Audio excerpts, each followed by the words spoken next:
chapter transportation and communication. Now you people are already aware about what is transportation and communication. Transportation क्या होता है आप मुझे खुद बताएंगे, जरा बताइए क्या होता है ट्रांसपोर्टेशन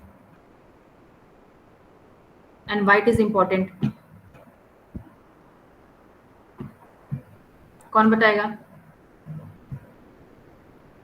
बताइए यातायात कौन है, क्या होता है यातायात और इसके मतलब फायदे क्या हैं, वाइट इसकी मतलब लाभ क्या है? सुरभि बताइए। सुरभि आपको मेरी आवाज आ रही है?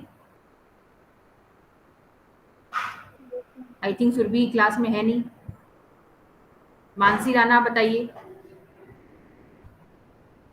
Ma'am transportation is a type of service is a type of service. किस तरह की सर्विस है?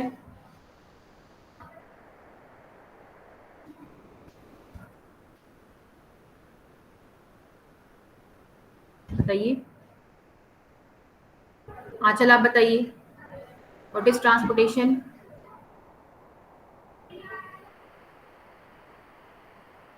ठीक है, कोई बात नहीं, आप मत बताइए, मैं ही आपको बता देती हूँ। Transportation basically it is a service which helps in the movement of goods and passengers. जब भी किसी व्यक्ति को एक स्थान से दूसरे स्थान पे जाना होता है या किसी सामान को हमें एक जगह से दूसरी जगह भेजना होता है तो हम ट्रांसपोर्टेशन का इस्तेमाल करते हैं। And communication means the exchange of जो भी हमारे मैसेजेस हैं, व्यूज़ हैं एंड आइडियाज़ हैं इन आर डेली लाइफ, उसको हम कहते हैं कम्युनिकेशन।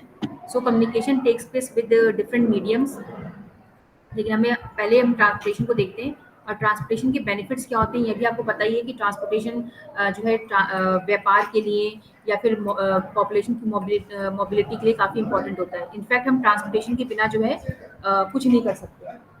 ठीक है, alright.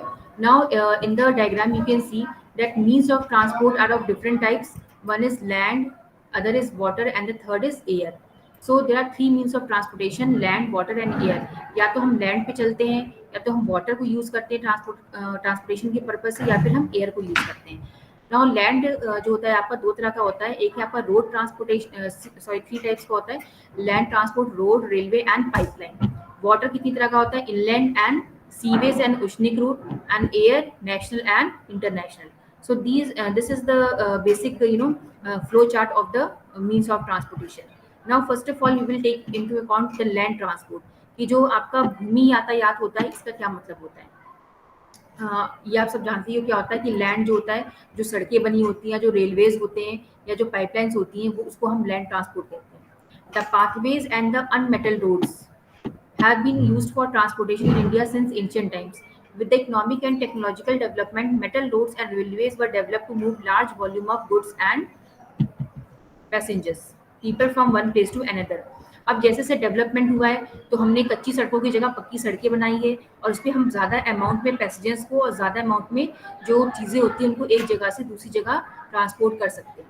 Then ropeways, cableways and pipelines were devised to cater to the demands of transporting specific goods under special circumstances. So these are the this is the land transport. Basically जो आप land जानते हो, जिस पे buses चलती हैं, जिस पे रेलवे ट्रेन चलती हैं, वो हमारा जो है लैंड ट्रांसपोर्ट है। नाउ अब हम फर्स्ट आते हैं रोड ट्रांसपोर्ट। मैं आपको इतना डिटेल में जो है वो नहीं एक्सप्लेन नहीं करूँगी, क्योंकि जो है आप ऑलरेडी इसके बेनिफिट जो है आप वर्ल्ड की बुक में पढ़ चुके हो। अब हम इंडिया के रेफरेंस में क्या है उसको हम पढ़ेंगे। Now road transportation in India. India has one of the largest road networks in the world with a total length of 33.1 lakh kilometer. About 85% of passengers and 70%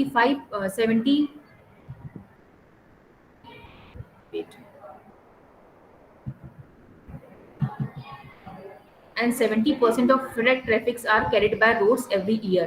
मतलब आप इसे देख सकते हो कि हमारा जो है मैक्सिमम 70% जो हमारा फ्रेट मतलब क्या होता है, सामान, ठीक है, जो वो हम सामान होता है वो हमारा रोड से जाता है। एंड देन 85% पैसेंजर्स जो होते हैं वो हमारे रोड से ही हर साल ट्रेवल करते हैं। तो आप देख सकते हैं कि रोड की कितनी वैल्यू है, कितना इंपॉर्टेंस है, क्योंकि मैक्सिमम पैसेंजर्स एंड जो फ्रेट होता है वो रोड से ही ट्रांसपोर्ट होता है।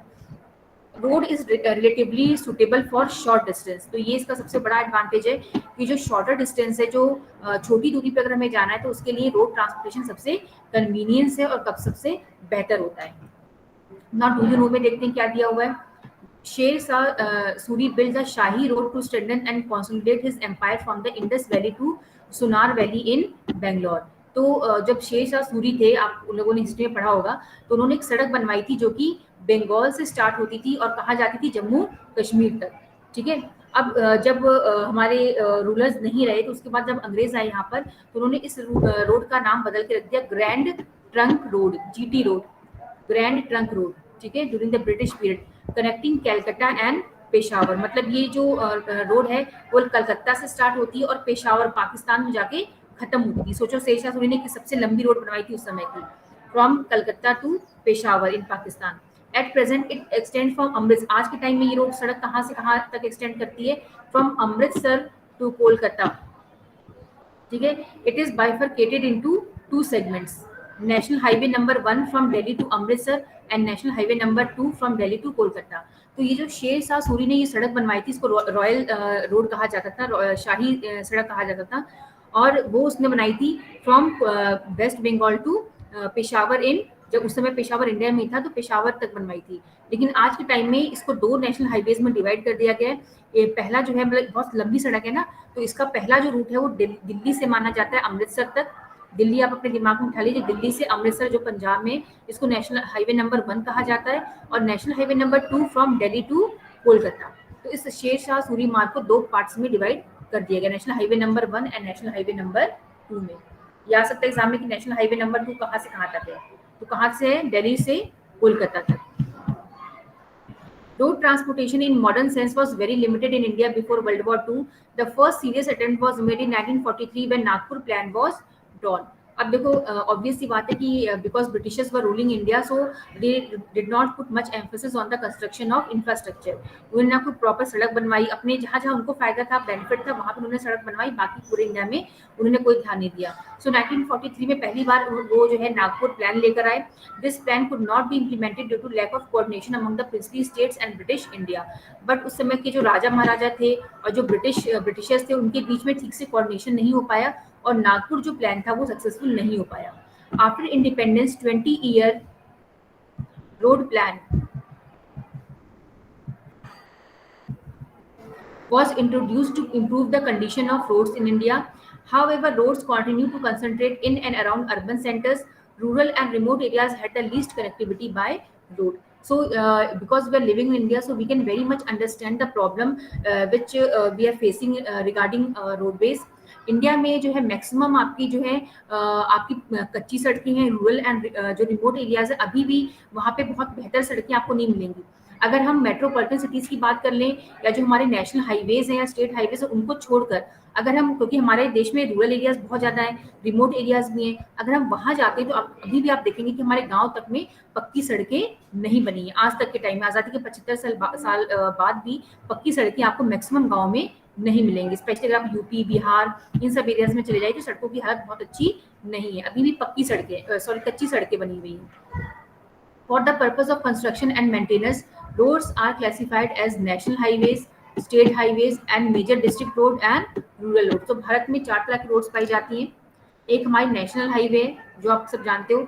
नेशनल हाईवेज क्या होती हैं, हम आगे पढ़ते हैं। स्टेट हाईवेज हैं, मेजर डिस्ट्रिक्ट रोड्स हैं एंड रूरल रोड्स हैं। ये सब हम वर्ल्ड की बुक में पढ़ चुके हैं कि ये सब सड़कें क्या होती हैं। अब देखिए नेशनल हाईवेज क्या होते हैं। राष्ट्रीय राजमार्ग, राष्ट्रीय सड़क मार्ग जो है, the main roads which are constructed and maintained by the central government are known as national highways.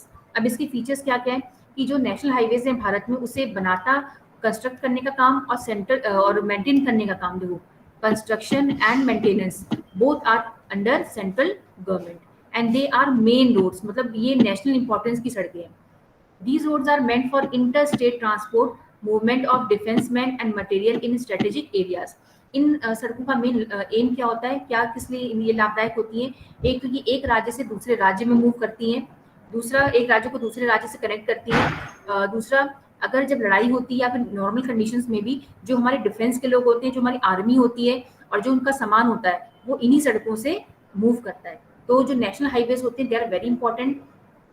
They connect state capitals with major cities, important ports, railway junction. जो भी हमारे नेशनल हाईवेज होते हैं वो जहाँ से भी वो पास होंगे उसके जो भी इंपॉर्टेंट शहर होते हैं वहाँ अगर कोई राजधानी है तो कैपिटल को मान लो अगर कोई सड़क है जो कि हमारी कन्याकुमारी, जैसे हमारे इंडिया का सबसे लंबा जो नेशनल हाईवे वो नेशनल हाईवे नंबर 7 है जो कि वाराणसी से स्टार्ट होता है और कन्याकुमारी पे खत्म होता है. तो जब वो वाराणसी से चलता है यूपी से और वो नीचे मध्य प्रदेश होते हुए महाराष्ट्र होते हुए जो है आंध्रा तमिलनाडु यहाँ तक पहुँचता है, तो उसके रास्ते में आसपास जितनी भी आपके मेजर कैपिटल्स होती हैं उनको वो ज्वाइन करता हुआ जरूर जाएगा. ठीक है ना.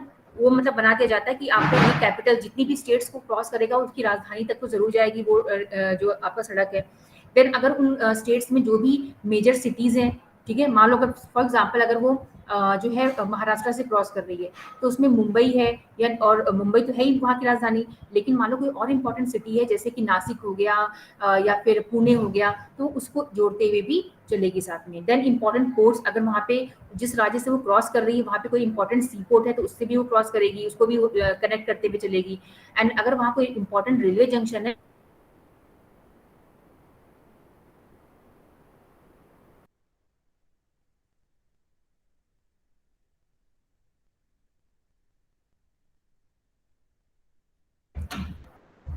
Major cities then important ports and railway junctions को ज्वाइन करते हुए चलती है. The length of the national highway has increased from 19,700 kilometre in 1951 to 65,769 kilometer in 2005. The national highways constitute only 2% of the total road length but carry 40% of the total road track. तो मतलब सोचिए हमारे देश में जो है national highways काफी कम है, सिर्फ 2% नेशनल हाईवे है, लेकिन उस 2% पे 40% हमारी जनसंख्या जो है रोड ट्रैफिक मूव करता है. देन जो हमारा नेशनल हाईवे उसको मेंटेन करना किस अथॉरिटी के हाथ में, NHAI फुल फॉर्म याद रखिएगा, national highway authority of India. ये NHAI national highway authority of India जो 1995 में जिसको बनाया गया था उसी समय से ये काम कर रहा है. ये एक ऑटोनोमस बॉडी है under the ministry of surface transport. जो हमारा भारत सरकार का मिनिस्ट्री ऑफ सरफेस ट्रांसपोर्ट है उसके अंडर जो है NHAI को गठित किया गया था और ये जो हमारा इंस्टीट्यूशन है ये पूरा काम करता है.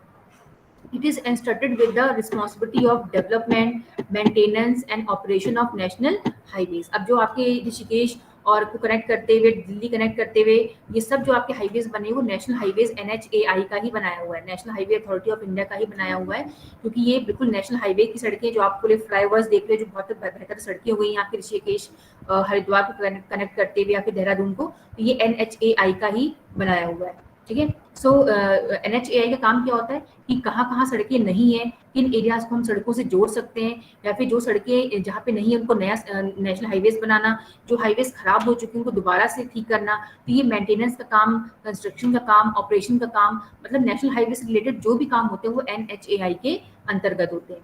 This is also the apex body to improve the quality of the roads designed as national highways. तो रोड्स की क्वालिटी को बेहतर करना, क्योंकि उन्हीं के बाद बहुत बार आप जानते हो कि सड़क बनाई नहीं 6 महीना हुआ नहीं साल भर हुआ नहीं और पूरी सड़क में गड्ढा बन जाता है, मतलब सड़कें थोड़ा सा भी उस पर ट्रक गया या कुछ हुआ तो इतना मतलब खराब मटेरियल से बनाते हैं तो सड़कें क्या हो जाती हैं पूरी की पूरी टूट जाती हैं.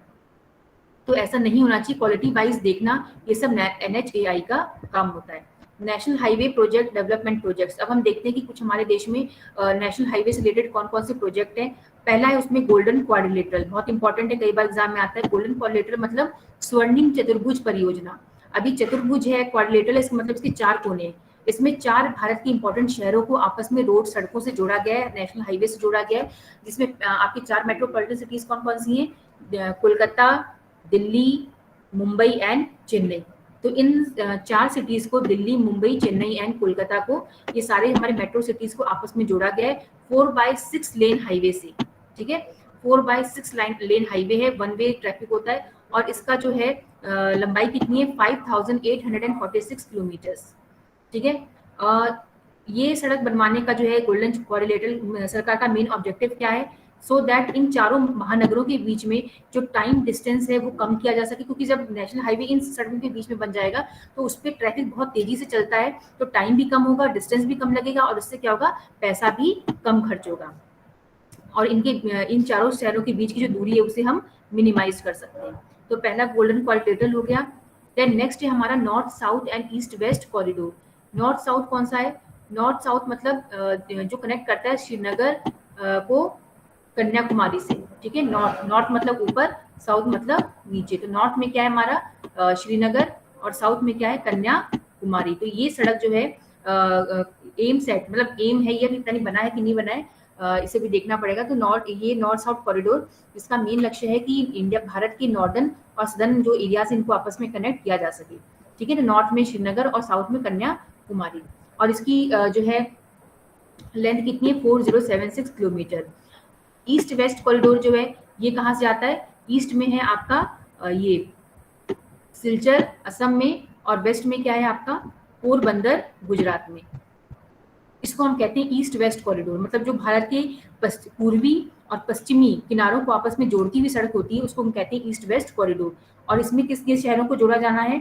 वह सिलचर, सिलचर असम में है जो कि बिल्कुल ईस्ट में है, और पोरबंदर गुजरात में जो कि वेस्ट में। और इसकी लंबाई कितनी है? 3640 किलोमीटर। तो ये हमारे जो है नेशनल इम्पोर्टेंट नेशनल हाईवेज हैं। अब आई होप कि आपको इतनी चीज इसमें समझ में आई होगी। गोल्डन क्वाड्रिलेटरल क्या होता है, नेशनल हाईवे क्या होते हैं, देन इसको इसकी कंस्ट्रक्शन मेंटेनेंस का जो रिस्पॉन्सिबिलिटी है वो किसके पास है, एंड जो गोल्डन क्वाड्रिलेटरल क्या है, north south and east west corridor क्या होता है। तो इतना आप अच्छे से जो है इसको रिवाइज करेंगे, और कल की क्लास में मैंने आज जितना पढ़ा है उसको मैं दोबारा आपसे पूछूंगी।